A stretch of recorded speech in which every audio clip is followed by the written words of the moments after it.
Cada invierno, millones de hogares hacen exactamente lo mismo. Sacan una fina ceniza gris de chimeneas y estufas de leña, la meten en bolsas y la envían directamente al vertedero, sin pensarlo dos veces. Simplemente basura. Pero hace 2 siglos este polvo no era basura.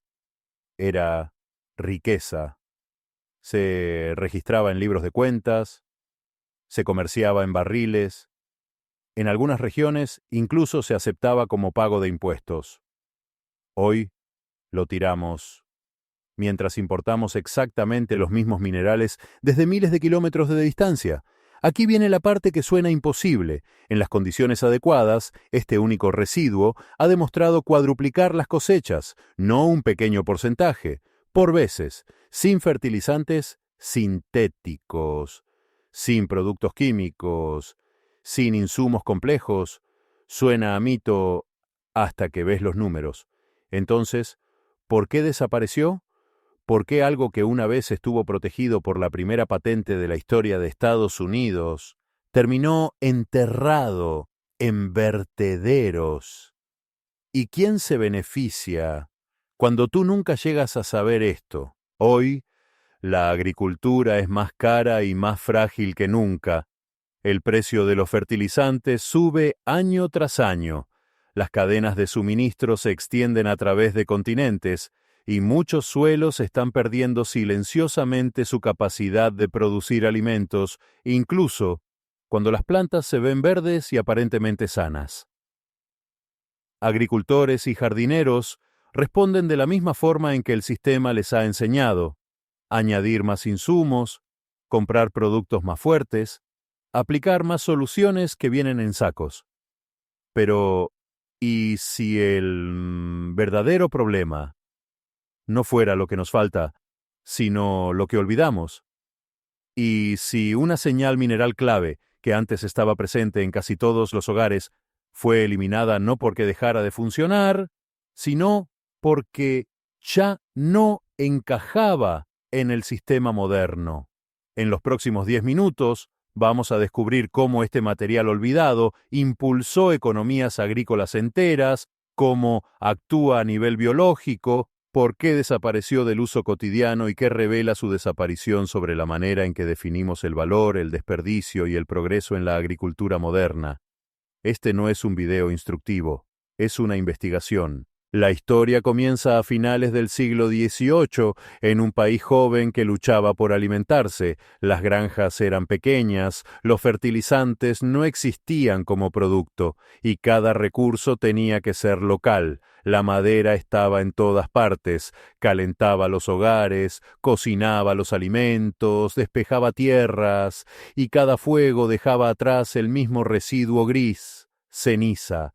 La mayoría la veía como una molestia, pero algunos notaron algo extraño. Los campos que recibían ceniza de los fuegos invernales se comportaban de forma diferente.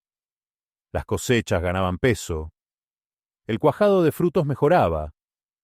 Plantas que normalmente se estancaban de repente producían más. El patrón se repitió tantas veces que no podía ignorarse. Un hombre decidió formalizarlo. En 1790, un agricultor e inventor llamado Samuel Hopkins presentó un proceso para extraer valor agrícola de la ceniza de madera. El resultado no fue un remedio popular, fue un sistema, lo suficientemente eficiente y irrepetible como para recibir la primera patente jamás emitida por los Estados Unidos. Ese detalle importa. La primera innovación protegida de la historia estadounidense no fue una máquina ni un motor. Fue un método para convertir ceniza en fertilidad. Durante décadas, barriles de este material, llamado potasa, circularon por las economías rurales como si fueran moneda. Se pesaban, se registraban, se comerciaban y se gravaban con impuestos. En algunas regiones valían más que el grano. Esto no era experimentación casera, era infraestructura nacional. La potasa obtenida de la ceniza de madera impulsó la fabricación de jabón, la producción de vidrio y, sobre todo, la producción de alimentos. Pueblos enteros dependían de ella. Cosechas completas se planificaban en torno a este recurso, y luego, en silencio, desapareció. No porque fallara, no porque se descubriera algo mejor, sino porque apareció algo más fácil de estandarizar. Y cuando eso ocurrió, todo este capítulo del conocimiento agrícola empezó a borrarse lentamente. La historia explica por qué fue importante, pero son los números los que deciden si todavía lo es. Cuando agricultores e investigadores comenzaron a revisar registros antiguos y comparaciones lado a lado, apareció un patrón constante, especialmente en suelos ácidos agotados o forzados, temporada tras temporada. En comparaciones controladas, dos parcelas se trataban de la misma manera en todo lo visible.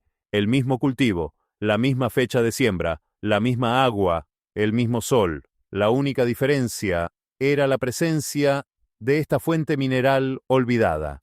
Los resultados no fueron sutiles. Las cosechas no aumentaron unos pocos puntos porcentuales, se multiplicaron. En algunos casos, el peso total de la producción alcanzó niveles 3 o 4 veces superiores a los de las parcelas sin tratar. El tamaño del fruto mejoró. El cuajado aumentó. Las pérdidas disminuyeron. Suena a mito, hasta que ves los números. Lo que resulta especialmente incómodo para la agricultura moderna es dónde aparecieron las mayores mejoras. Los resultados más fuertes se dieron precisamente allí donde los sistemas comerciales suelen fallar, suelos que parecían sanos en la superficie, pero que no lograban traducir el crecimiento en alimento real. Los programas modernos de fertilización suelen requerir múltiples insumos, un producto para el nitrógeno, otro para el potasio, otro para el calcio, además de estabilizantes, correctores y aditivos. Este material olvidado entregaba una señal coordinada, no insumos fragmentados. Y la evidencia no era teórica. Aparecía en registros de peso de fruta, en cambios medidos en análisis de suelo, en comparaciones de rendimiento, documentadas durante temporadas completas. Cuando los investigadores observaron más de cerca, la explicación no era un misterio, sino contexto. Allí donde la disponibilidad de potasio limitaba la reproducción, los rendimientos se disparaban al restablecer la señal. Donde el estrés por falta de calcio reducía la integridad del fruto, las pérdidas caían de forma marcada. No era un milagro universal, era una respuesta dirigida. Y, precisamente, por eso funcionaba tan bien, porque no forzaba a las plantas a crecer más, les permitía terminar lo que ya estaban intentando hacer. Para entender por qué este material olvidado tenía un efecto tan desproporcionado, hay que replantearse qué hace realmente un fertilizante. Las plantas no solo crecen, también distribuyen energía. En momentos clave, deben elegir entre producir más hojas o invertir en flores y frutos. Esa decisión no la controlan las calorías, sino las señales.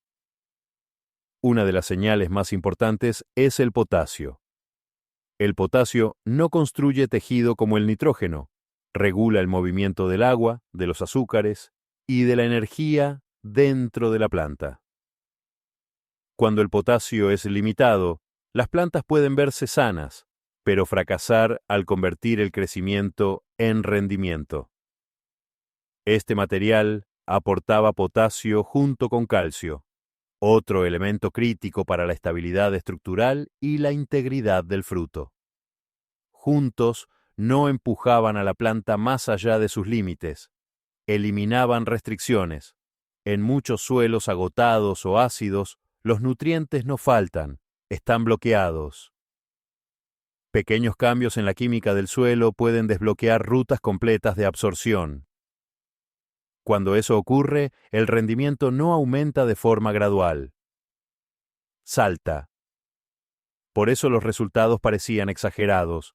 El efecto no era místico, no era un insumo milagroso, no era magia, era física filtrada a través de la biología vegetal. Entonces, ¿por qué algo tan efectivo desapareció? La primera razón fue la estandarización. La agricultura moderna depende de insumos uniformes, un material que varía según el hogar, la fuente de combustible o la región no encaja en la lógica industrial. La segunda razón fue el beneficio económico. No se puede vender lo que la gente ya tiene, no se puede construir un mercado alrededor de algo que surge como subproducto de la vida diaria. Cuando el potasio comenzó a extraerse de minas, refinarse, envasarse y enviarse a escala global, el centro de gravedad económico cambió. El conocimiento que reducía la dependencia de insumos comprados dejó de ser útil para el sistema que lo reemplazó. La tercera razón fue el relato dominante. Como este material podía causar daños si se usaba sin comprensión, las instituciones lo etiquetaron como obsoleto, peligroso o anticientífico, en lugar de contextualizarlo. Con el tiempo, desapareció de la educación, de la investigación y de la memoria colectiva. Así que surge la pregunta incómoda: ¿era realmente inútil o simplemente no era rentable?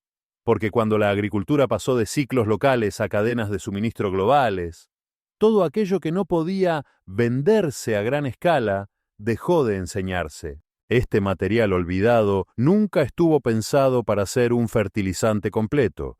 Su función real era mucho más específica, actuaba como un detonante. En los sistemas tradicionales, ayudaba a las plantas a pasar de la supervivencia a la reproducción, eliminando un cuello de botella mineral.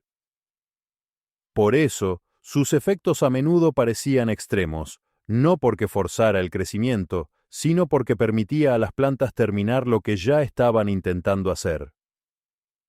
También representaba algo con lo que la agricultura moderna tiene dificultades: el cierre de los ciclos.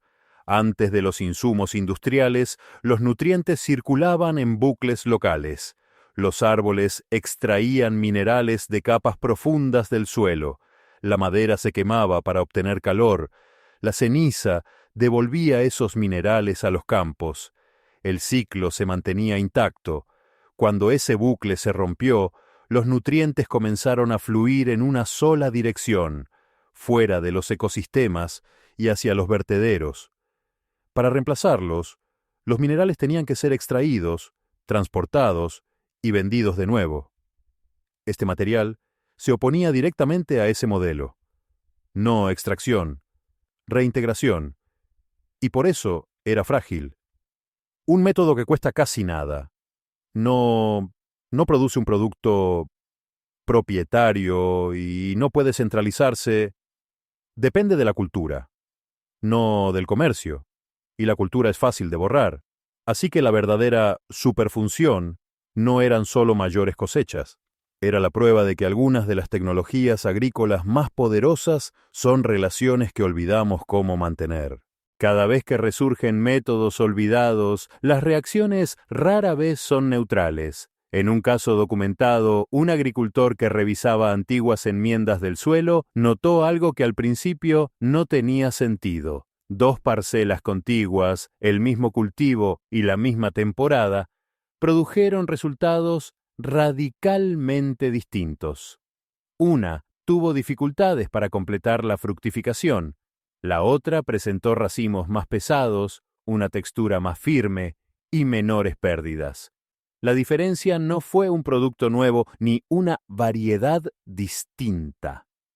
Fue una señal mineral ausente durante décadas que se reintrodujo.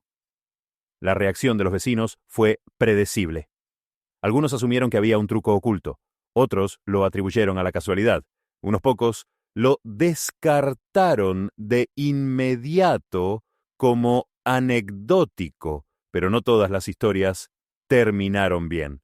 En otro caso, el entusiasmo se adelantó al entendimiento. El material se trató como un insumo milagroso en lugar de una señal precisa. El equilibrio del suelo se desplazó demasiado. Las plantas respondieron mal. El resultado reforzó el relato institucional de que este enfoque era poco fiable. Y ese contraste es clave, porque revela una verdad que muchos sistemas ignoran. Las herramientas poderosas exigen contexto. Usadas con comprensión, restauran funciones. Usadas a ciegas, crean riesgos. La lección no es que el método fracasara, es que el entendimiento fue eliminado antes que el método.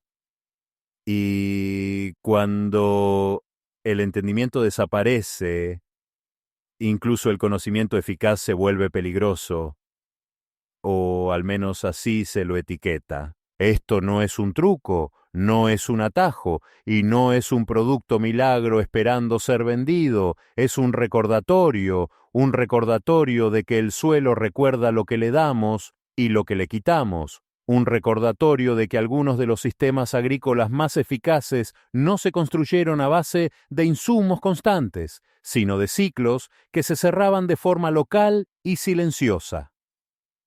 Lo que hoy llamamos residuo antes era infraestructura. Lo que descartamos como obsoleto una vez alimentó a naciones enteras.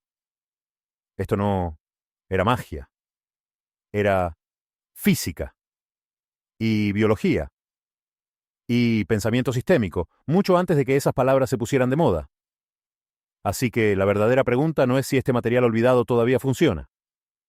La pregunta es esta: ¿por qué las herramientas más baratas y simples son las más fáciles de borrar?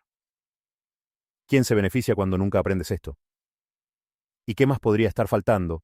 No porque fracasó, sino porque no encajaba en el sistema que lo reemplazó.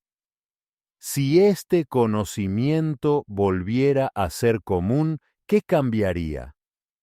En la agricultura, en los costos, en la forma en que definimos la palabra residuo. A veces, el futuro de la agricultura no es algo nuevo que inventar, es algo antiguo que recordar.